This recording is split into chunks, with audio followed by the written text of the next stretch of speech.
Compartmentalisation is the division of chemical or metabolic reactions through the use of plasma membranes. We know that organelles in cytoplasm are surrounded by the cell membrane, but some organelles, such as the nucleus, are membrane bound, meaning they have another cell membrane surrounding them. Okay. Another example, lysosomes store their enzymes using a membrane so that they do not damage other cell parts. We know that enzymes break down certain substances, and you wouldn't want these enzymes breaking down the other organelles or the cytoplasm. That's why these lysosomes store them inside. Now, this is linking to another topic. These lysosomes are going to fuse with something called the phagocytic vacuoles, or the phagosome, if we're talking about phagocytes, to digest pathogens using the enzymes. Okay, and in the end, they form a phagolysosome, this fusion. You might think that this is irrelevant, but you need to know certain examples of compartmentalization, and this is a good one, linking to defense against diseases. Now, this fusion allows the enzymes to be in a smaller space. In other words, that there's more concentration of these enzymes. And if you look at different factors that increase or decrease the rate of reaction of enzymes, more concentration of enzymes is going to lead to faster and more efficient reactions, and hence faster digestion of these pathogens. Now, let's look at the different organelles and the fake organelles and examples of compartmentalization in eukaryotes, such as plants and animals. Okay, looking at animal cells, first thing, the cytoplasm is not an organelle. Why? It doesn't have a specific function.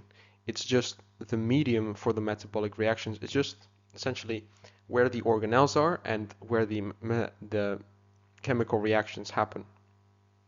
Okay, and it's not membrane bound. It's have a membrane for itself, right? Now, the cytoskeleton is not an organelle either. Why? It's not membrane bound, and it is not participating in metabolic reactions. All it does is provide support with microtubules and microfilaments. We'll look at different functions of different parts of the cell in a second. Now, let me rub this out. Compartmentalization of the nucleus from the cytoplasm, meaning that the nucleus is separated from the cytoplasm with a membrane of its own. It's membrane bound, okay? Allows the following. It allows isolating transcription. Okay, if you've seen my video on protein synthesis or you've looked at this topic before, you'll know what this is. And it allows receiving extracellular signals, so signals from outside the cell. Maybe it's a receptor molecule, it's a neurotransmitter, okay?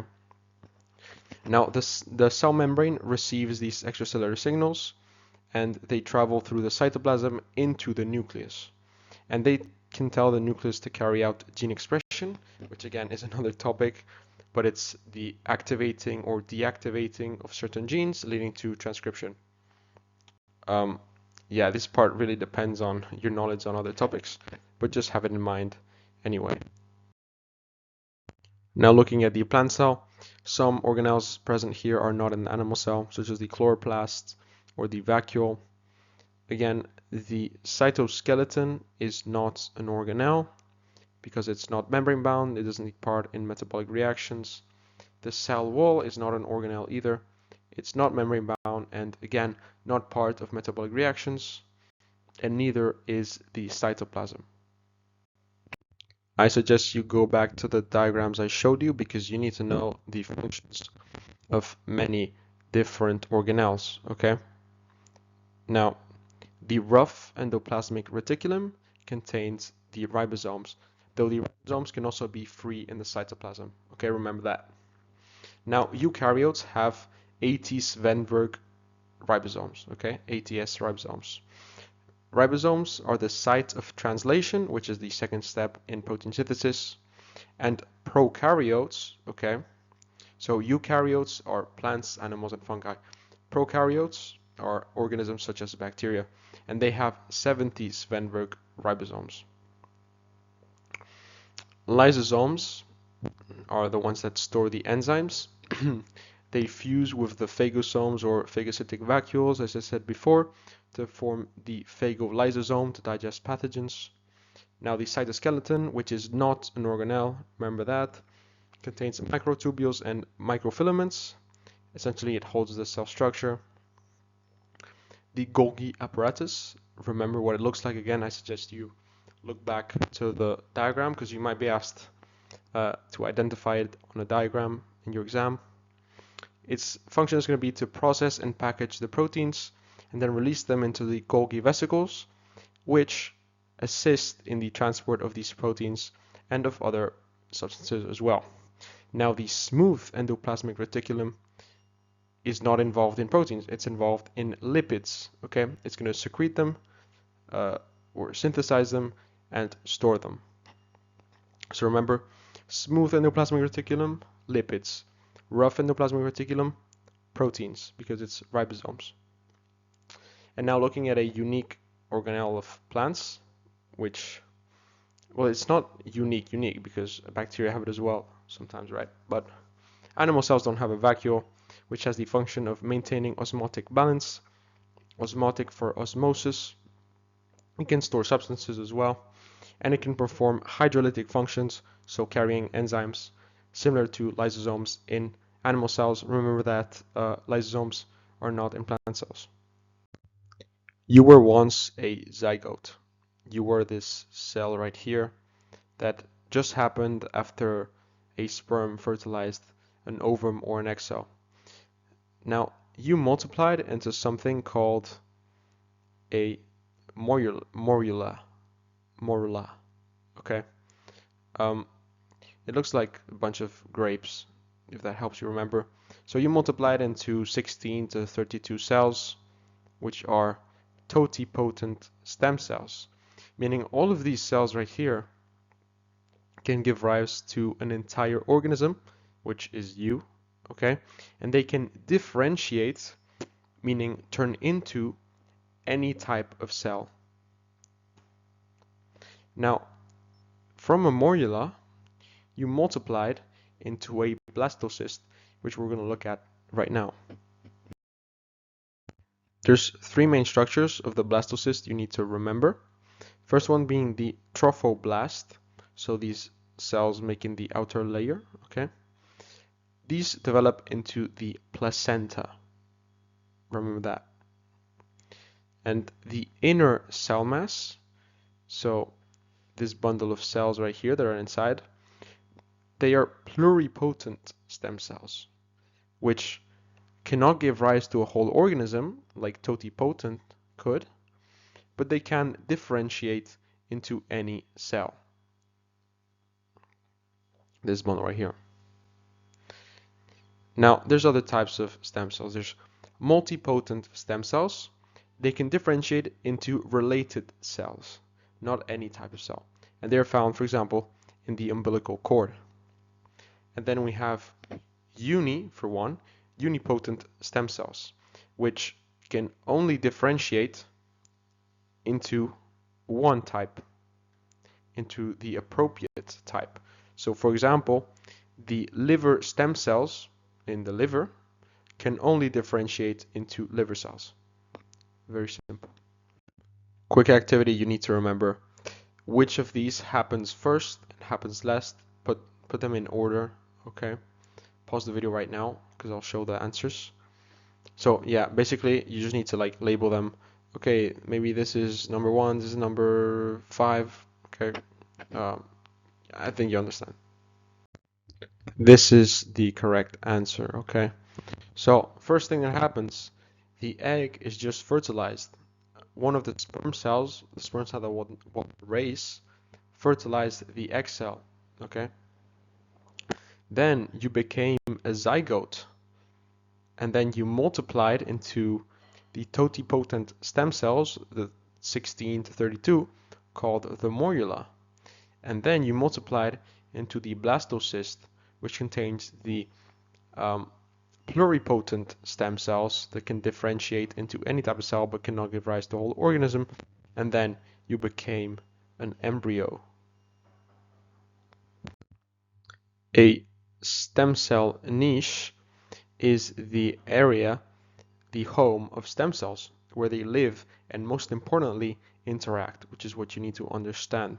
Okay, so this interaction can be between stem cells within this niche, or receiving signals from the extracellular matrix, or basically things from outside of the niche. Okay, that's why there's going to be surface receptors and interaction through these.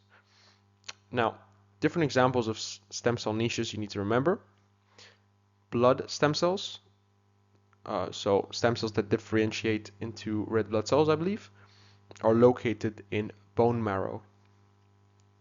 And a bulge of stem cells is located in the hair follicles. This is why your hairs regrow and grow in the first place, because there's stem cells that differentiate. Okay, remember the keyword bulge. It's like a group of stem cells. Gene expression, again, is the activation or deactivation of certain genes, and it can help in the differentiation of cells in the early embryo. So just a reminder, it goes from egg just fertilized to zygote to morula to blastocyst to embryo. So in the early embryo, this is going to happen. The cells are going to go from unspecialized to specialized. Stem cells are unspecialized cells, and they differentiate into specialized cells. I should have included a definition there. My bad for that, but I think you've got it now. Anyways, this morphogen concentration is secreted by the cell right here, this cell in the middle. It's secreting and is creating a gradient. This is the gradient, okay? Now, the distance of the other cells,